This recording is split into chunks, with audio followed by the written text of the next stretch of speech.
स्वागत है। आज हम एक काफ़ी उलझी हुई और कहना चाहिए भावनात्मक कहानी की गहराई में उतर रहे हैं। हमारे पास वेयरवुल्फ का अभिशाप, पिता से पुत्र तक नाम की एक फिक्शनल फिल्म की कहानी के कुछ अंश हैं। हाँ। ये स्रोत हमें एक पिता और पुत्र के तनाव भरे रिश्ते और पीढ़ियों से चले आ रहे डर और एक भयानक अभिशाप की दुनिया में ले जाते हैं। हमारा मकसद सिर्फ कहानी के प्लॉट को समझना नहीं है, बल्कि इसके पीछे जो गहरे मतलब छिपे हैं, खासकर पिता बनने का दबाव और वो अतीत के साए से लड़ने की कोशिश, उसको समझना है। बिल्कुल। तो चलिए इसका विश्लेषण शुरू करते हैं। बिल्कुल। जैसा कि स्रोत बताते हैं, ये सिर्फ एक डरावनी कहानी नहीं है। हॉरर तो है, पर उससे कहीं ज्यादा है। ये दिखाती है कि कैसे डर और वो सुरक्षा की भावना और फिर पारिवारिक रिश्ते, ये सब मिलकर एक ऐसा जटिल जाल बुन सकते हैं जिसका असर पीढ़ियों तक रहता है। देखते हैं कहानी की परतें क्या कहती हैं। तो कहानी का पहला हिस्सा वो हमें ले जाता है करीब 30 साल पहले, 1995 में। ओरेगॉन का एक सुनसान पहाड़ी गांव है। हम मिलते हैं एक छोटे बच्चे ब्लेक से। उसकी माँ नहीं है और वो अपने पिता के साथ रहता है। और माहौल में ना एक अजीब सा तनाव है। हाँ, वो तनाव महसूस होता है। हाँ, पिता ब्लेक को लेकर बहुत चिंतित है। उसे सख्त बनाकर बहादुर बनाना चाहता है, क्योंकि अफवाहें हैं एक खूंखार इंसान जैसे दिखने वाले जानवर की, जिसने हाल ही में किसी हाइकर पर हमला किया था। अच्छा। पिता का तरीका थोड़ा अजीब है। वो बच्चे को खतरों से आगाह करने के लिए अक्सर डांटता है, जैसे वो जहरीले मशरूम वाली घटना है। हाँ। उसे छूने से रोकता है डांटकर। यहीं पर पिता का किरदार थोड़ा जटिल हो जाता है। उसकी सख्ती जो है वो असल में उसके डर से निकली है। वो बेटे को बचाना चाहता, छटपटा रहा है, लेकिन इसका नतीजा शायद उल्टा हो रहा है। बच्चे के लिए पिता का ये रवैया खुद एक डर का सोर्स बन सकता है। वो समझ नहीं पाता कि असली खतरा बाहर है या घर के अंदर ही है। ये जो विरोधाभास है ना, ये कहानी के केंद्र में है। बिल्कुल। और एक शिकार के दौरान ये तनाव और बढ़ जाता है। ब्लेक को दूरबीन से हिरन की जगह वही भयानक जानवर दिख जाता है। ओहो। पिता उसे डांटकर भगाता है और वे पास के ट्री हाउस में छिप जाते हैं। वहां से पिता को जानवर दिखता है। वो गोली चलाता है, पर निशाना चूक जाता है। और फिर वो पल आता है जो ब्लेक के मन पर बहुत गहरा असर डालता है। पिता उससे झूठ बोलता है कि वो सिर्फ एक भालू था। अच्छा, झूठ बोलता है? हाँ, लेकिन बाद में ब्लेक उसे फोन पर ये कहते हुए सुन लेता है कि जानवर असली है और उसे अपने बेटे की जान बचाने के लिए उसे मारना ही होगा। ओह। और इसके ठीक बाद पिता लापता हो जाता है। ब्लेक के लिए सवाल और डर दोनों पीछे छूट जाते हैं। ये झूठ और फिर पिता का गायब हो जाना, ये ब्लेक के लिए एक अनसुलझी पहेली बन जाता है। और ये डर, ये अनिश्चितता उसके साथ बड़े होते हैं। पिता का इरादा शायद नेक था, बचाने का, पर उसका तरीका, उसने ब्लेक के मन में अविश्वास और गहरे घाव छोड़ दिए। सही कहा। अब कहानी 30 साल आगे आती है। ब्लेक अब सैन फ्रांसिस्को में है, खुद एक पिता है। उसकी पत्नी शार्लेट है और एक बेटी। स्रोत बताते हैं कि वो अपनी बेटी से बेहद प्यार करता है और उसकी सुरक्षा को लेकर बहुत सजग है। पर वो सचेत रूप से जानबूझकर अपने पिता की तरह सख्त नहीं बनना चाहता। वो उस पैटर्न को तोड़ना चाहता है। हाँ, ये कोशिश दिखती है। बेटी के साथ उसका रिश्ता प्यारा है। वो अक्सर उसके माथे पर हाथ रखकर मजाक में कहती है कि वो क्या सोच रहा है। ब्लेक पार्ट टाइम लेखक है, घर पर रहता है। लेकिन पत्नी शार्लेट, जो न्यूज रिपोर्टर है, वो काम में इतनी व्यस्त है कि परिवार में दूरियां महसूस होने लगी हैं। अच्छा। शार्लेट खुद भी मानती है कि वो अच्छी मां नहीं बन पा रही। यहाँ हम वो पीढ़ीगत आघात या जनरेशनल ट्रॉमा का असर देख सकते हैं। वो भावनात्मक पैटर्न या व्यवहार जो अनजाने में एक पीढ़ी से दूसरी पीढ़ी में चले जाते हैं। हाँ, ब्लेक जानबूझकर अपने पिता के उस डरावने पैटर्न को दोहराने से बच रहा है। वो अपनी बेटी को वो डर नहीं देना चाहता जो उसने खुद महसूस किया। लेकिन सवाल यह है कि क्या सिर्फ इच्छा शक्ति काफी है? कहानी आगे इसी सवाल को टटोलती है। इसी बीच ब्लेक को खबर मिलती है कि उसके सालों पहले लापता हुए पिता को कानूनी तौर पर मृत मान लिया गया है। ओह। ये खबर उसे हिला देती है। शायद इसी उथल-पुथल में और परिवार को फिर से जोड़ने की कोशिश में वो अपने पुराने गांव वाले घर जाने का फैसला करता है, पत्नी और बेटी के साथ। शार्लेट भी रिश्ते सुधारने की उम्मीद में साथ जाने को तैयार हो जाती है। ये यात्रा सिर्फ एक वेकेशन नहीं है, ये ब्लेक की अतीत से सामना करने की कोशिश भी है, एक तरह से। सही। वो उसी जटा लौट रहा है जहां उसके डर की जड़ें हैं। शायद अनजाने में ही वो उन सवालों के जवाब ढूंढ रहा है जो बचपन में अधूरे रह गए थे। लेकिन गांव पहुंचना आसान नहीं होता। 30 साल में सब बदल गया है। वो अपना घर नहीं ढूंढ पाते, इंटरनेट भी नहीं चल रहा। हाँ, मुश्किलें। तभी उन्हें बचपन का एक दोस्त मिलता है जो रास्ता दिखाने उनकी कार में बैठ जाता है। और जैसे ही वे घर के पास पहुंचते हैं, अतीत दरवाजे पर दस्तक देता है। कार के सामने वही अजीब चीज आ जाती है। फिर से? हाँ, कार पलट जाती है। दोस्त बाहर निकलने की कोशिश में मारा जाता है, उसी जानवर के हाथों। देखिए कैसे अतीत लौट कर आया है। वही खतरा जिससे ब्लेक अब पिता उसे बचाने की कोशिश कर रहा था और शायद जिसका वो खुद शिकार हो गया, अब ब्लेक और उसके परिवार के सामने है। ये सिर्फ संयोग नहीं लगता, ये उस अभिशाप के चक्र जैसा है जो पूरा होने आया है। शार्लट और बेटी तो निकल जाते हैं, पर जानवर ब्लेक पर भी हमला कर देता है। उसका हाथ जख्मी हो जाता है। ओह, तीनों भागकर ब्लेक के पुराने अंधेरे घर में शरण लेते हैं। जनरेटर चालू करने पर थोड़ी रोशनी होती है। मदद की कोशिशें बेकार जाती हैं। वो पुराना रेडियो काम नहीं करता और तभी ब्लेक के साथ अजीब चीजें होने लगती हैं। क्या? उसके दांत हिलकर गिरने लगते हैं।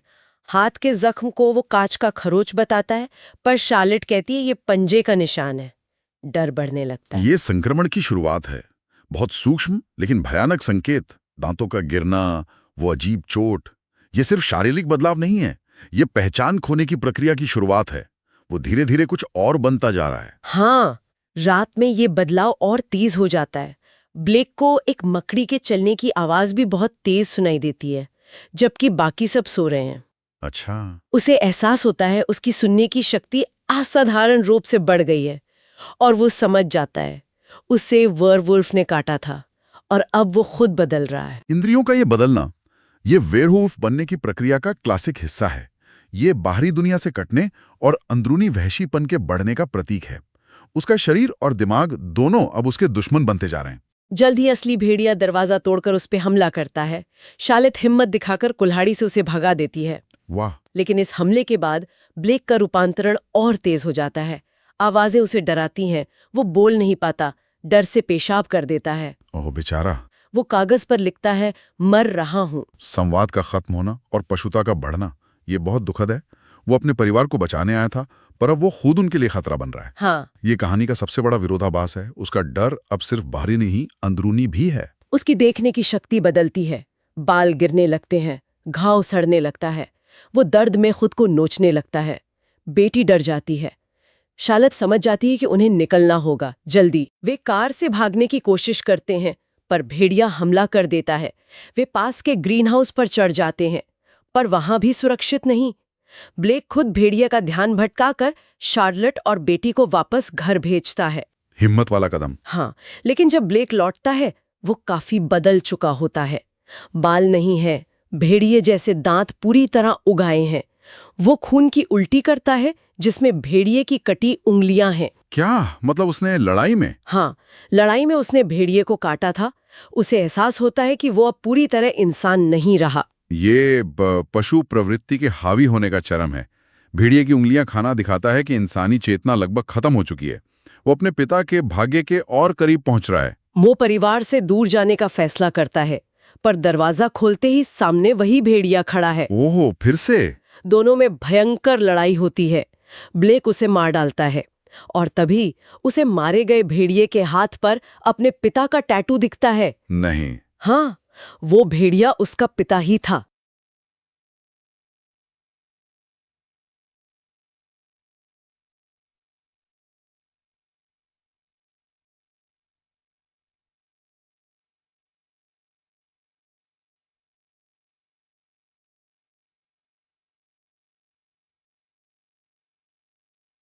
बाप रे। ये जानना कि उसका पिता सालों से इसी जानवर के रूप में भटक रहा था और अब वही अभिशाप उस तक पहुंच गया है, ये ब्लेक के लिए शायद सबसे भयानक सच था।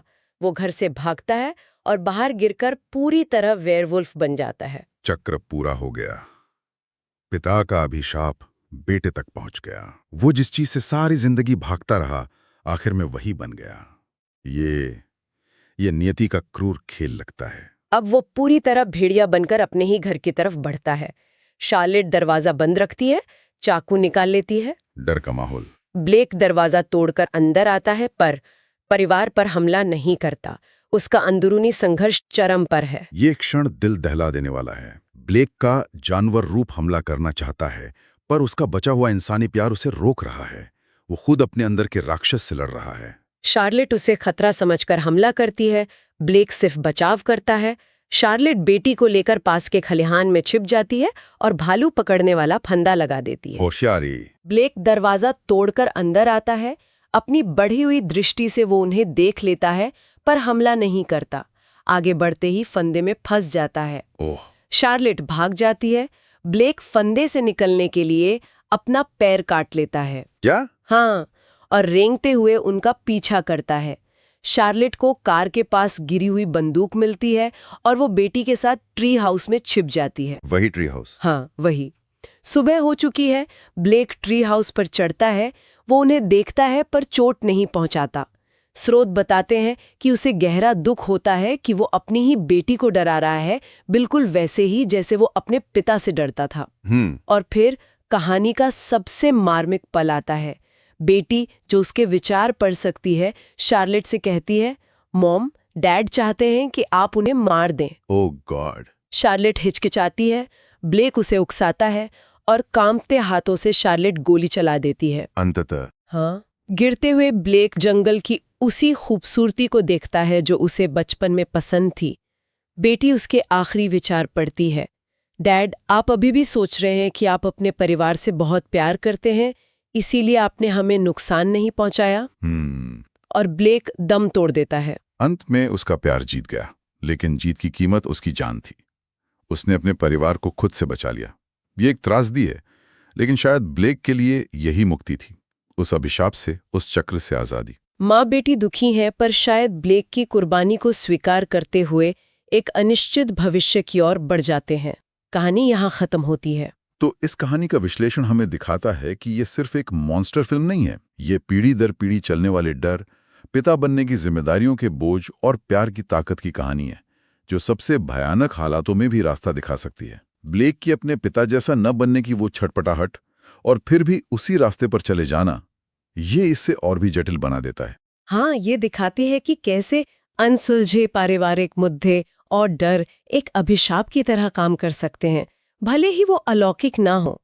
ब्लेक ने अंत में प्यार को चुना, अपनी पशुता पर काबू पाया, लेकिन इसकी कीमत बहुत बड़ी थी। सुनने वालों के लिए यहाँ एक सवाल छोड़ा जा सकता है। क्या ब्लेक और उसके पिता का भाग्य सिर्फ एक बाहरी वेयरवुल्फ के काटने का नतीजा था, या ये उनके अंदरूनी डर, वो संवाद की कमी और सुरक्षा की वो अति तीव्र इच्छा, उसी का भयानक बाहरी रूप था? क्या अंततः ब्लेक हारा या उसने अपने तरीके से जीत हासिल की? गहरा सवाल है वाकई। उम्मीद है इस कहानी के विश्लेषण ने आपको इस पर सोचने के लिए कुछ नया दिया होगा। अगली बार फिर मिलेंगे किसी और विषय की गहराइयों को टटोलने के लिए।